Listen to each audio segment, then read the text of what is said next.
Hello friends, labour inspector exam के लिए हमने जितनी उससे संबंधित योजनाएं थी उस पे 5 पार्ट में करके सारी योजनाएं कंप्लीट की और उस पर चर्चा की। योजनाओं के कंप्लीट होने के बाद अब हम आज के वीडियो में और नेक्स्ट वीडियो में योजनाओं से संबंधित जितने भी क्वेश्चंस आ सकते हैं हमारे एग्जाम में उस पे हम चर्चा करेंगे। तो आज योजनाओं से संबंधित एमसीक्यू क्वेश्चंस का जो है पहला पार्ट हम डिस्कस करने जा रहे हैं, जिसपे 15 क्वेश्चंस होंगे। क्योंकि आपके पास समय बहुत कम है इसलिए क्वेश्चन का लेवल थोड़ा हाई रखा गया है ताकि सेम क्वेश्चन में हम एक पूरी योजना है उसका रिवीजन कर लें। मुझे ऐसा लगता है कि इससे ज्यादा टफ क्वेश्चन एग्जाम में नहीं आएंगे, इससे इजी आएंगे। तो हम टफेस्ट की प्रिपरेशन करते हैं ताकि अगर जिस भी लेवल पे हमारे क्वेश्चंस आए हम उसको आसानी से सॉल्व कर लें। तो चलिए without wasting much more time हम क्वेश्चंस की तरफ बढ़ते हैं। तो श्रम विभाग की योजनाओं से संबंधित जो हमारा पहला क्वेश्चन है वो है कि कॉलम ए को कॉलम बी से मिलाइए। ठीक है, फिर कॉलम ए में योजनाओं के नवीन नाम है और कॉलम बी में योजनाओं के पुराने नाम है। तो हमें योजनाओं के नए नाम से उनके पुराने नामों को मैच करना है। तो ए है मोबाइल रजिस्ट्रेशन वैन। तो मोबाइल रजिस्ट्रेशन वैन का जो पुराना नाम रहा है वो रहा है संजीवनी एम्बुलेंस योजना। तो ए का मैच हो जाएगा 4। ए का मैच 4 कहां पर है, यहाँ पे और यहाँ पे। बी है निर्माण श्रमिक मृत्यु एवं दिव्यांग सहायता योजना। तो इसका जो पुराना नाम रहा है वो रहा है विश्वकर्मा दुर्घटना मृत्यु पर अंत्योष्टि सहायता एवं अनुग्रह राशि भुगतान योजना। तो बी का मैच हो जाएगा 3। बी का मैच हो जाएगा 3। तो बी का मैच 3 कहां पर है, यहाँ पर है और यहाँ पर है। ठीक है, नेक्स्ट इज सी मिनी माता महतारी जतन योजना। तो इसका पुराना नाम रहा है भगिनी प्रसूति सहायता योजना। और ऑप्शन और जो डी है वो है शहीद वीर नारायण सिंह श्रम अन्न सहायता योजना, जिसका पुराना नाम रहा है पंडित दीनदयाल उपाध्याय श्रम अन्न सहायता योजना। तो डी का आंसर हो गया 2। तो डी का आंसर 2 और सी का आंसर था 1। सी का आंसर 1 यहाँ पे और यहाँ पर है। तो जैसा कि हम देख सक रहे हैं कि हमारे ऑप्शंस में क, ख, ग और घ में जो हमारा ऑप्शन निकल के आ रहा है आंसर दैट इज ख या बी। तो हमारा जो ये क्वेश्चन है उसका आंसर हो जाएगा ख। अब आते हैं क्वेश्चन 2 पे कि निम्नलिखित में से वो कौन सी योजना है जिसमें अपंजीकृत मजदूरों का भी पंजीयन कराकर हितलाभ उपलब्ध कराया जा सकता है। जब मैंने योजनाओं के बारे में डिस्कशन किया था तो एकमात्र एक ऐसी योजना थी जिसपे हमने इस विषय पर चर्चा की थी। तो ऑप्शंस है हमारे पास प्रधानमंत्री उज्ज्वला योजना, श्रम मित्र योजना, सिलिकोसिस से पीड़ित निर्माण श्रमिकों के लिए आर्थिक सहायता व पुनर्वास सहायता योजना और निर्माण श्रमिक निःशुल्क कार्ड योजना। तो इसका जो सही आंसर है वो है सी, सिलिकोसिस से पीड़ित निर्माण श्रमिकों के लिए आर्थिक सहायता व पुनर्वास सहायता योजना। ये एकमात्र ऐसी योजना है क्योंकि ये एक बहुत टफ सिचुएशन पे बनाई गई योजना है। सिलिकोसिस बीमारी से संबंधित योजना है। तो इसलिए जो बाकी योजनाओं में हमारी कंडीशन थी कि वो श्रमिक जो है वो पंजीकृत निर्माण श्रमिक ही होना चाहिए, उसे दूर हटा दिया गया और जो अपंजीकृत श्रमिक है उनका भी कंडीशंस के अकॉर्डिंग पंजीयन कराकर इस योजना का लाभ उनको दिया गया। तो ये जो क्वेश्चन है उसका आंसर हो जाएगा सी। अब हम आते हैं क्वेश्चन 3 पे। तो जो क्वेश्चन 3 है वो है कि श्रम विभाग की योजनाओं में श्रमिकों का रजिस्ट्रेशन या पंजीयन कहाँ होना आवश्यक है। ऑप्शन है श्रम विभाग कार्यालय, बी संबंधित जिला मुख्यालय, सी छत्तीसगढ़ भवन व अन्य सन्निर्माण कर्मकार कल्याण मंडल और डी संबंधित पंचायत कार्यालय। तो जैसा कि हम सारी योजनाओं की पात्रता देखते थे तो उसमें होता था कि वह व्यक्ति जो है वो मंडल में पंजीकृत श्रमिक होना चाहिए और जो मंडल हम बोलते थे उस मंडल को हम छत्तीसगढ़ भवन व अन्य सन्निर्माण कर्मकार कल्याण मंडल के नाम से जानते हैं। तो इस क्वेश्चन का आंसर होगा सी। अब हमारा क्वेश्चन 4 है कि किसी भी योजना अंतर्गत आवेदक के आश्रित परिवार से क्या आशय है। कि हम देखते हैं कि जब भी योजनाओं के बारे में बात होती है और जो आवेदक है उसकी मृत्यु या स्थायी विकलांगता की कंडीशन में हम देखते हैं कि योजना का लाभ जो है वो आवेदक के परिवार को होता है। तो आवेदक के परिवार से क्या आशय है। तो इसमें नंबर ऑफ ऑप्शंस है। हम देखते हैं कि आवेदक के परिवार किन्हें उनके परिवार में सम्मिलित किया जाएगा और किन्हें नहीं। तो आवेदक की पत्नी या पति, हाँ, आवेदक की पत्नी या पति, हाँ बिल्कुल उसे सम्मिलित किया जाएगा। उनके दत्तक पुत्र या पुत्री सम्मिलित होंगे। विवाहित अपंजीकृत श्रमिक पुत्र, यदि पुत्र है वो श्रमिक है, भले ही वो अपंजीकृत है, इसका मतलब माना जाता है कि वो अपना भरण पोषण में सक्षम है, तो इसीलिए श्रमिक पुत्र को शामिल नहीं किया जाएगा। कार्यरत माता पिता, माता पिता हैं पर अगर वो कार्यरत है तो वो भी अपने आप में सक्षम है, तो इसीलिए कार्यरत माता पिता को भी इसमें सम्मिलित नहीं किया जाएगा। फिफ्थ है आश्रित माता पिता, हाँ बिल्कुल आश्रित माता पिता सम्मिलित होंगे। सिक्स्थ है अविवाहित अपंजीकृत श्रमिक पुत्री, तो अविवाहित अपंजीकृत श्रमिक पुत्री अपंजीकृत है लेकिन वो भी अगर श्रमिक है तो वो सम्मिलित नहीं होगी। सेवेंथ है अविवाहित पुत्री सम्मिलित होगी। विधवा या परित्यक्ता आश्रित पुत्री सम्मिलित होगी और आश्रित पुत्र जो है वो सम्मिलित होगा। तो इसका ऑप्शन होना चाहिए 1, 2, 5, 7, 8, 9, 1, 2, 5, 7, 8, 9, ऑप्शन डी जो है वो इसका आंसर होगा। 1, 2, 5, 7, 8, 9 इसका सही सिलेक्शन है और इसका ऑप्शन जो है वो डी से मैच हो रहा है, तो हमारा आंसर होगा डी। अब हम चलते हैं नेक्स्ट हमारे क्वेश्चन नंबर 5 में। हमारा क्वेश्चन नंबर 5 है कि किस योजना का नाम बदलकर शहीद वीर नारायण सिंह जी के नाम पर रखा गया है? महतारी जतन योजना, श्रम मित्र योजना, मुख्यमंत्री श्रमिक सियान सहायता योजना या पंडित दीनदयाल उपाध्याय श्रम अन्न सहायता योजना। तो इसका जो सही आंसर है वो है ऑप्शन डी, पंडित दीनदयाल उपाध्याय श्रम अन्न सहायता योजना का नाम बदलकर शहीद श्री वीर नारायण सिंह जी के नाम पर रखा गया है।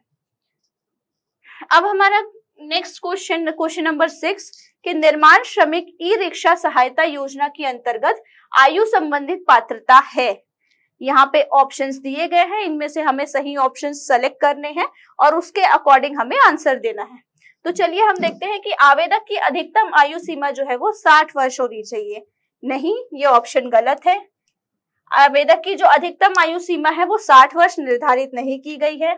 ऑप्शन 2 है कि आवेदक की अधिकतम आयु सीमा 50 वर्ष होनी चाहिए। बिल्कुल आवेदक की अधिकतम आयु सीमा जो है वो 50 वर्ष होनी चाहिए। थर्ड है आवेदक की न्यूनतम आयु सीमा 18 वर्ष है, ये भी सही है। और आवेदक की न्यूनतम आयु सीमा 21 वर्ष है, नहीं। तो निर्माण श्रमिक ई रिक्शा सहायता योजना में आवेदक की आयु सीमा संबंधित जो पात्रताएं वो ये है कि आयु सीमा अधिकतम 50 वर्ष और न्यूनतम 18 वर्ष होनी चाहिए। तो इसके अकॉर्डिंग हमारा जो ऑप्शन आता है वो है 2 और 3 जो कि सी से मैच करता है। तो क्वेश्चन 6 का आंसर होगा सी। अब आते हैं हम क्वेश्चन नंबर 7 में कि दुर्घटना में चिकित्सा योजना से संबंधित निम्नांकित कथनों पर विचार करिए। हमारी जो योजना थी दुर्घटना में चिकित्सा योजना, उसके लिए ये कथन दिए गए हैं, फिर हमें उनसे सेलेक्ट करके सही ऑप्शन निकालना है।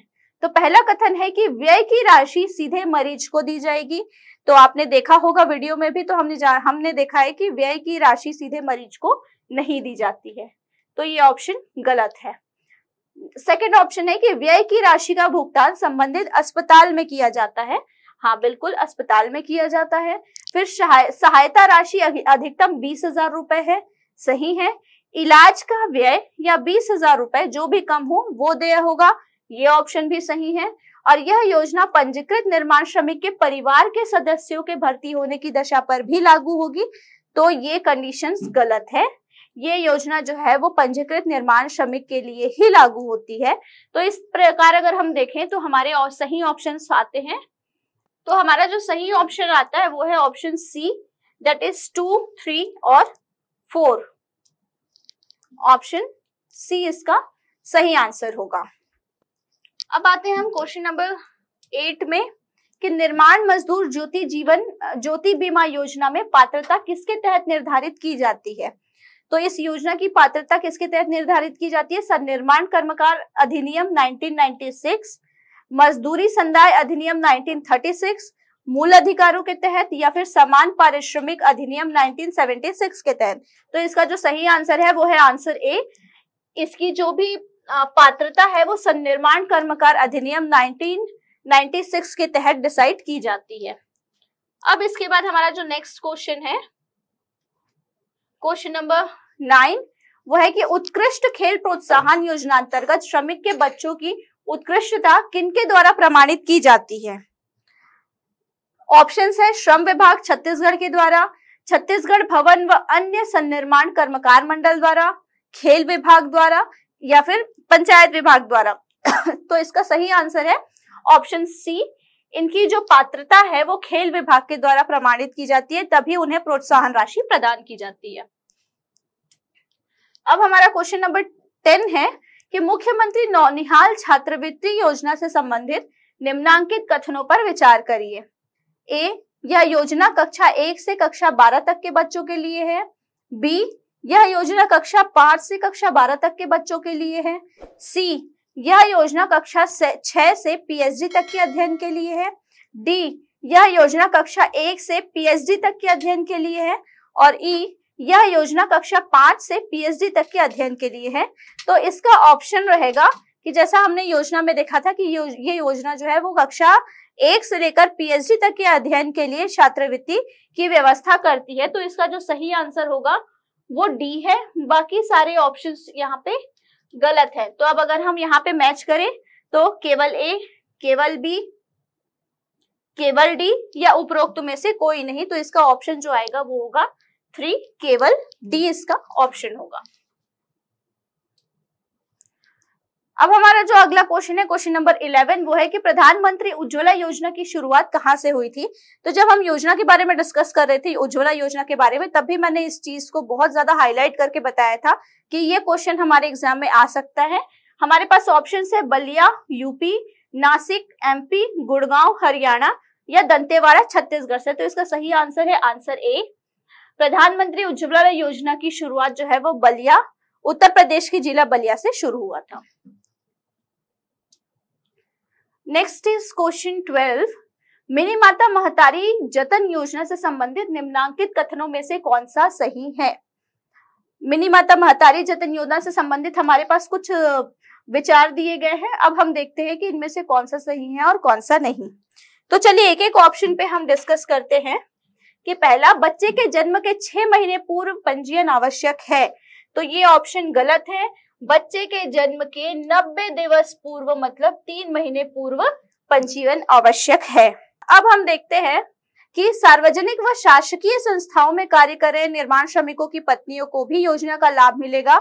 नहीं, इनकी पत्नियों को इस योजना का लाभ नहीं मिलेगा। सी है, भवन निर्माण व अन्य निर्माण कर्मकारों या कर्मकार पत्नियों को योजना का लाभ मिलेगा। ये ऑप्शन सही है और इसका पूर्व नाम भगिनी प्रसूति सहायता योजना था। ये ऑप्शन भी सही है। तो हमारे पास जो सही ऑप्शन है वो है सी और डी। अब हम इसे मैच करते हैं तो जो हमारे पास सेकंड ऑप्शन है वो सी और डी है, ये इसका आंसर होगा। अब हम आते हैं क्वेश्चन नंबर 13 में कि संजीवनी एम्बुलेंस योजना का नाम बदलकर रखा गया है। संगवारी एम्बुलेंस योजना, महतारी एम्बुलेंस योजना, मितानिन एम्बुलेंस योजना या फिर मोबाइल रजिस्ट्रेशन वैन। तो इसका जो सही आंसर है वो है option D, mobile registration van इसका नया नाम है, जिसका पुराना नाम था संजीवनी एम्बुलेंस योजना। नेक्स्ट इज क्वेश्चन नंबर 14 और वो है कि मुख्यमंत्री निर्माण श्रमिक मृत्यु एवं दिव्यांग एवं अनुग्रह राशि भुगतान योजना किन पर लागू नहीं होती? क्वेश्चन में ध्यान दीजिए, यहाँ पे लिखा हुआ है कि किन पर लागू नहीं होती है। तो ए, आत्महत्या के केस में, बिल्कुल आत्महत्या के केस में ये योजना लागू नहीं होगी। बी है, दुर्घटना के 90 दिवस पूर्व की पंजीयन होने पर। हाँ बिल्कुल, अगर दुर्घटना के 90 दिवस पूर्व श्रमिक का पंजीयन जो है वो हुआ है तो उस पर ये योजना लागू होगी। सी, मादक द्रव्यों और पदार्थों के सेवन से हुई मृत्यु पर ये योजना लागू नहीं होगी। और कानून के उल्लंघन, मारपीट और बलवा में हुई मृत्यु में भी ये योजना लागू नहीं होगी। तो ये योजना जो है वो सिर्फ ऑप्शन बी पे लागू होगी। लेकिन क्योंकि हमारा क्वेश्चन पूछ रहा है कि किन पर लागू नहीं होगी, तो ऑप्शन ए, सी और डी पे लागू नहीं होगी। अब देखते हैं कि ए, सी और डी जो है वो कहां से मैच कर रहा है। ये ऑप्शन नंबर 3 से। तो हमारा जो सही आंसर होगा वो होगा ऑप्शन नंबर 3।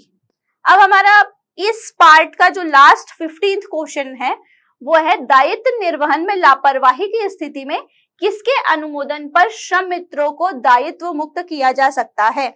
हमने एक योजना पढ़ी थी श्रम मित्र योजना, उस काफी डिटेल में हमने इस योजना को पढ़ा था। तो इस योजना में जैसा कि हमने पढ़ा था कि यदि श्रम मित्रों से और उनके संयोजकों से उनके दायित्व निर्वहन में कोई त्रुटि हो जाती है तो उनको पदच्युत किया जा सकता है, और यह अधिकार जो है वो किसका है, तो ऑप्शंस में है श्रम मंत्री छत्तीसगढ़ शासन, सचिव श्रम विभाग मंडल द्वारा, या पंचायत विभाग द्वारा। तो इसका जो सही ऑप्शन होगा वो होगा ऑप्शन बी, सचिव श्रम विभाग द्वारा श्रम मित्रों को और संयोजकों को पदमुक्त किया जा सकता है। तो ये थी पार्ट 1 की 15 योजना। ये सारे क्वेश्चंस ऐसे डिजाइन किए गए हैं नंबर ऑफ ऑप्शंस में, ताकि एक योजना से संबंधित वेरियस एस्पेक्ट्स पे हम विचार कर सके। आने वाले सेक्शन में हम नेक्स्ट 15 योजनाओं से संबंधित एमसीक्यूज पे डिस्कशन करेंगे। Thank you.